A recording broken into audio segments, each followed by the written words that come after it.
मित्रांनो नमस्कार. कसे आहात? मजेत आहेत ना? तर मजेतच पाहिजे. चला तर आज आहे मतदानाचा दिवस. आता आम्ही चाललो आहे मतदान करायला. मी आलेलो आहे कर्जतला आमचं मतदान आहे, त्याच्यामुळे मी चाललेलो आहे मतदान करायला. आपण सर्वजणांनी मतदान हे केले पाहिजे. मतदान हे आपलं राष्ट्रीय कर्तव्य आहे. तर चला तर आज कर्जतला आलेलो आहे आणि आता मी चाललेलो आहे मतदान करायला. आपण सर्वांनीसुद्धा मतदान करावे. मतदान हे आपलं राष्ट्रीय कर्तव्य आहे. चला तर मग जाऊया आपण सर्वजण मतदान करायला. मी चाललेलो आहे मतदान करायला. कर्जत अभिनव ज्ञान मंदिर शाळेमध्ये आम्ही चाललेलो आहे सर्वजण मतदान करायला. तर आम्ही असे सर्वजण चाललेले आहे मतदान करायला. मतदान हे आपलं राष्ट्रीय कर्तव्य आहे.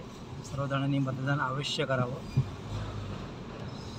मतदानाने आपली लोकशाही बळकट होते आणि योग्य उमेदवारालाच मतदान करा. तर आम्ही चाललेले मतदान करायला. आपण पाहू शकता वोटिंगला. चला लवकर सर्वजण या कर्जत शहर. चला सर्वजण वोटिंगला. आम्ही चाललेले वोटिंगला. नमस्कार मित्रांनो, हे पहा आम्ही आपलं राष्ट्रीय कर्तव्य पार पाडलेले आहे. आपण आपलं राष्ट्रीय कर्तव्य पार पाडा आणि मतदानाचा हक्क बजवा. मतदान हा आपला हक्क आहे. त्यामुळेच आपण चांगले संसदेत आपण खासदार आमदार पाठवू शकतो. अभ्यास व्यक्तिमत्व आपण पाठवू शकतो. तरी आपण सर्वजणांनी मतदान करावं ही आपणास नम्र विनंती.